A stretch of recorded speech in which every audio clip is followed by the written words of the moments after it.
नमस्कार. दिनांक 1 सप्टेंबर 1939 या दिवशी जर्मनीनं पश्चिमेकडून पोलंडवर आक्रमण केलं. त्या पाठोपाठ रशियानं देखील पूर्वेकडून पोलंडवर आक्रमण केलं. जर्मनी आणि रशिया दोघांच्या मध्ये एक गुप्त करार झाला होता आणि त्याप्रमाणे पश्चिमेकडचा अर्धा पोलंड हा जर्मनीनं गिळंकृत करायचा, पूर्वेकडचा अर्धा पोलंड रशियानं गिळंकृत करायचा आणि दोघांनी मिळून पोलंड अर्धा अर्धा वाटून घ्यायचं असं ठरलं होतं. या घटनेनंतरच दुसऱ्या महायुद्धाला सुरुवात झाली. रशियानं पोलंडचा जो भाग आक्रमण करून गिळंकृत केला तिकडच्या नागरिकांवर अत्याचार सुरू केले. अनेकांना पकडलं, रेल्वेच्या डब्यांमध्ये कोंबलं आणि रशियामध्ये सायबेरिया, ताजिकिस्तान, आर्क्टिक सर्कल त्या ठिकाणी त्यांना नेऊन तुरुंगात डांबून टाकलं. सायबेरियाची छळछावणी म्हणजे आपल्याकडच्या काळ्या पाण्याची जणू प्रतिकृती होती. ज्याला सायबेरियामध्ये पाठवलं त्याचं तोंड कधी पुन्हा पाहायला मिळणार नाही अशी लोकांची मानसिक तयारीच असायची. आणि हे सगळे मुख्यतः राजकीय बंदिवान होते. ज्यांना ज्यांना रशियाच्या कम्युनिस्ट सरकारला ज्यांच्याबद्दल संशय येत असे त्यांना पकडून, कधी कधी अर्ध्या रात्री सुद्धा पकडून, कधी कधी सकाळी गेलेला नवरा त्याला कामावरच पकडला आणि त्या छळछावण्यांमध्ये पाठवला, असा सगळा कारभार होता. आणि एकदा का सायबेरियाला पाठवलं की तो परत कधीही आपल्याला दिसणार नाही अशी स्थिती होती.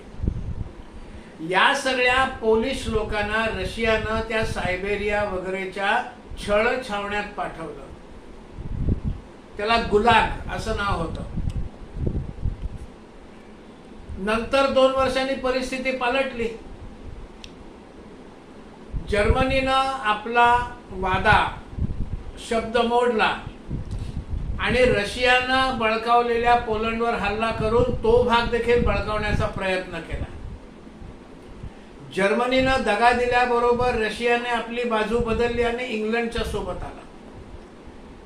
आणि त्यानंतर रशियानं हे सायबेरियामध्ये वगैरे छळछावण्यांमध्ये ठेवलेले पोलिश लोक यांना सोडून दिलं. सोडून दिलं म्हणजे यांना परत आपल्या ठिकाणी पाठवलं नाही, आपापल्या गावांमध्ये, घरांमध्ये, शहरांमध्ये नाही पाठवलं, नुसतंच सोडून दिलं, जायचं तिथे जा.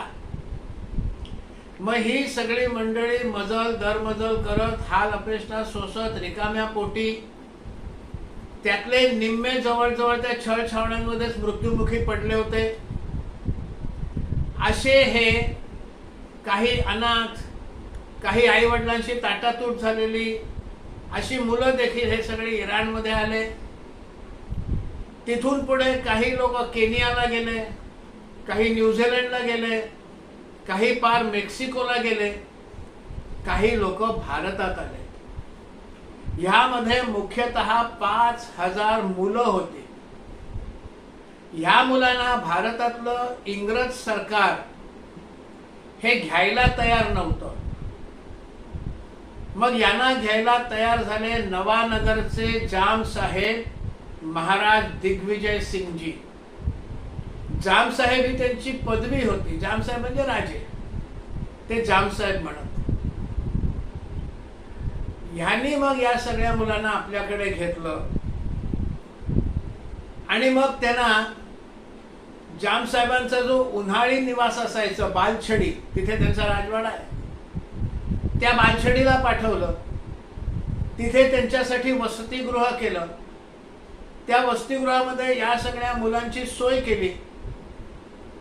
जवळजवळ 2 वर्ष हाल अपेष्टा सोसल्यानंतर या मुलांना पोटभर खाऊ पिऊ मिळायला लागली होती.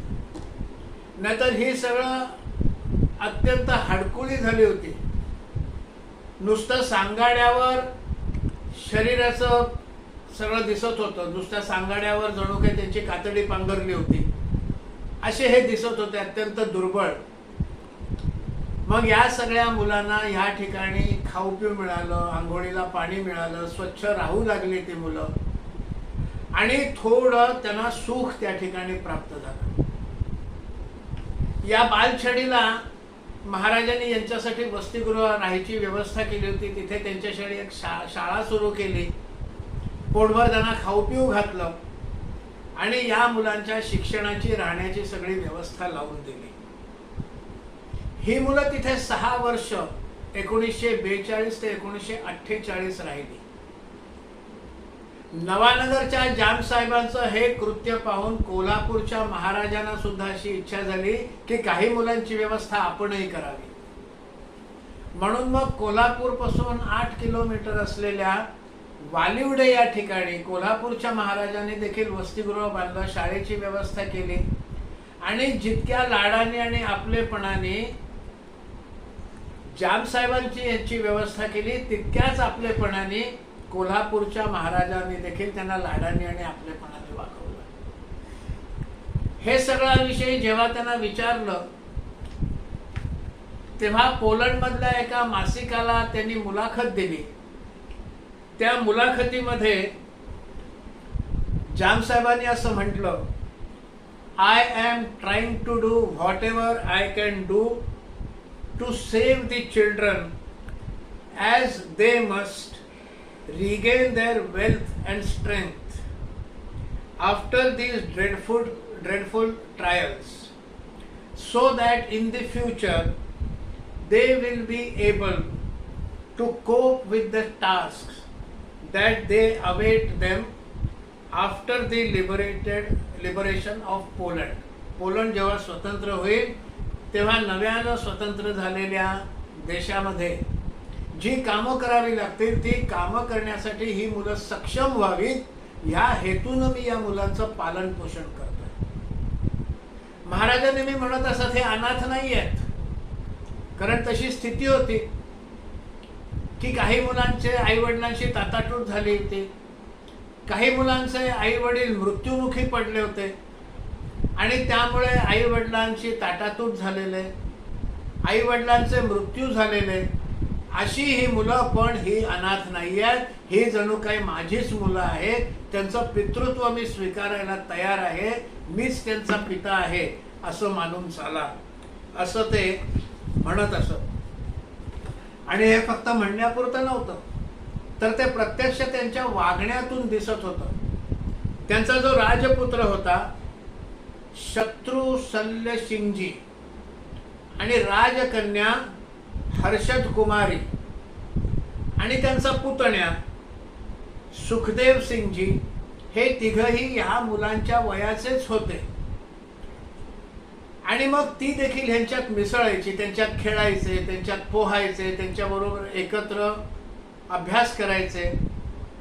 तिथे त्या मुलांचे सगळे सण साजरे केले जायचे.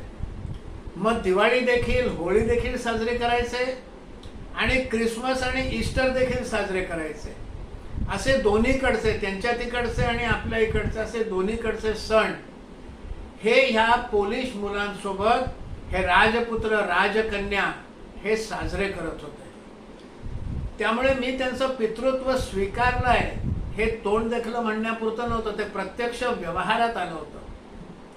हे महाराज मध्ये मध्ये या मुलांच्यात यायचे, त्यांना भेटायचे, त्यांच्याशी बोलायचे.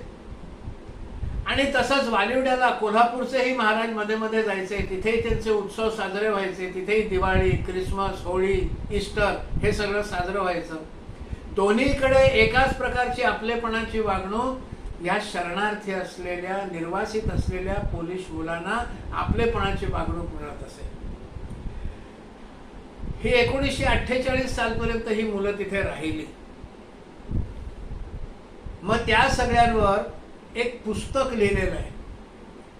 ते पुस्तक लिहिलेलं आहे अनुराधा भट्टाचार्य यांनी. त्या पुस्तकाचं नाव आहे the second homeland, Polish refugees in India, असं ते पुस्तक आहे. त्या पुस्तकामध्ये त्यांनी या सगळ्या विषयाचं फार सुरेख वर्णन केलेलं आहे. आणि त्यांनी म्हणताना असं म्हटलेलं, या दोन्ही ठिकाणच्या महाराजांनी जे केलं ते भारतीय संस्कृतीला, हिंदू संस्कृतीला धरूनच होतं. भारतीय संस्कार, हिंदू शिकवण यामध्ये वसुधैव कुटुंबकम, पृथ्वीवरची सगळी मानवजात हे जणू काही माझं कुटुंब आहे, ही हिंदू संस्कृतीची शिकवण आणि संस्कार या दोन्ही ठिकाणच्या महाराजांनी प्रत्यक्ष अंमलात आणलेली आहे. आणि याची परतफेड पोलंडने देखील केलेली आहे. ते कृतज्ञ नाही राहिले, त्यांनी आपली कृतज्ञता वेळोवेळी प्रकट केलेली आहे. आणि मग त्या महाराजांना त्यांच्या मृत्यू पश्चात त्यांचा जो सर्वोच्च पुरस्कार आहे, commanders cross of the order of Polonia, असा तो सन्मान आहे, हा त्यांनी महाराजांना बहाल केलेला आहे. वॉर्सो मधल्या एका महत्वाच्या, वॉर्सो हे पोलंडची राजधानी आहे, वॉर्सो मधल्या एका महत्वाच्या चौकाला the square of the good Maharaja, चांगल्या महाराजांच्या नावाचा हा चौक आहे. हा चौक त्यांनी तिथे सन्मानार्थ उघडलेला आहे. आणि वॉर्सो मधली सगळ्यात चांगली सर्वश्रेष्ठ जी शाळा आहे त्याला सुद्धा त्यांनी महाराज जाम साहेब दिग्विजय सिंगजी स्कूल असं नाव दिलेलं आहे. ही जी पोलिश मुलं आहेत हळूहळू मोठी व्हायला लागते. हा सगळा 1940, 42, 45, 48 सालचा हा सगळा कालखंड आहे. ही मुलं देखील आता त्यांच्या 80-85व्या वर्षापर्यंत पोहोचलेले आहेत, तेवढं त्यांची वय झालेली आहे. पण हे मध्ये मध्ये इकडे येतात. काही वर्षापूर्वी ज्या ठिकाणी यांचं बालछडीला वसतिगृह होतं, त्या वसतिगृहाला त्यांनी एक फलक, दगडी फलक, महाराजांच्या नावाचा, दिग्विजय सिंगजींच्या नावाचा दगडी फलक, हा त्यांनी तिथे भेट म्हणून दिला. त्यांचे जे वसतिगृह होतं, ही मुलं तिथे गेल्यानंतर त्या ठिकाणी शाळा सुरू झाली. त्या शाळेला त्यांनी हा महाराजा दिग्विजय सिंगजींच्या नावाचा फलक दिलेला आहे. तसंच वालिवड्याला देखील जे वसतिगृह बांधलं होतं, पोलंडची मुलं तिथे गेल्यानंतर तिथे देखील मग त्याच काळामध्ये सिंधमधून हिंदू निर्वासित हे फाळणीनंतर भारतात आले. त्यांना देशभरामध्ये ठिकठिकाणी वसवलं गेलं. दिल्लीमध्ये, राजस्थानमध्ये, अनेक ठिकाणी, महाराष्ट्रातही वसवलं गेलं. मग हे वालिवड्याला जी जागा होती जिथे वसतिगृह होतं, त्या ठिकाणी या निर्वासित आलेल्या सिंधी बंधूंना, हिंदू, त्यांना तिथे वसवलं शासनानं. असं हे दोन्ही ठिकाणचं हे झालेलं आहे. ती मंडळी आधेमध्ये भारतात येत असतात, महाराजांना भेटतात, त्यांच्या उपकाराची परतफेड करण्याचा प्रयत्न करतात. सप्टेंबर 1918 हा पोलंडचा स्वातंत्र्य दिन. 2018 मध्ये त्या स्वातंत्र्य दिनाच्या निमित्तानं महाराजांचा सन्मान पोलंडने केलेला आहे. ह्या वालिवड्याच्या वसतिगृहामध्ये एखाद्या सिनेमाच्या कथानकाला शोभेल असंही एक त्या ठिकाणी घटना घडलेली आहे. कारण तरुण तरुणी जेव्हा एकत्र राहतात तेव्हा एकमेकाविषयी आपलेपणा निर्माण होतो, एकमेकासोबत आयुष्य घालवण्याचा त्यांच्या मनामध्ये येतं. आणि त्यामुळे पोलिश मुलगी वांडा नाविका हिचं प्रेम जडलं कोल्हापूरचा तरुण वसंत काशीकर याच्याशी. या वसंत काशीकरशी पुढे तिचं लग्न झालं आणि तिचं नाव मालती झालं, मालती काशीकर. ही पोलिश मुलगी मालती झाली. त्यांना पुढे पुत्र हा जन्माला आला, त्याचं नाव उमेश काशीकर. उमेश काशीकरनं देखील आपल्या आजोळच्या लोकांचा त्याला विसर नाही पडला. मग पोलंडमध्ये असलेले त्याचे मामा, त्याचे मावशी, मामी वगैरे या सगळ्यांशी त्यांनी संबंध जपला. आधेमध्ये हे उमेश काशीकर तिथे जात असतात. त्यांचे पोलंडचे मावशा, मामी वगैरे इथे भारतात येत असतात. असे ते पोलंड आणि भारत यांचा संबंध या उमेश काशीकरांनी 80 वर्षानंतरही जपलेला आहे आज. असं हे सगळं पोलंडचं निर्वासितांची कथा. त्यांना भारतामध्ये आश्रय मिळाला.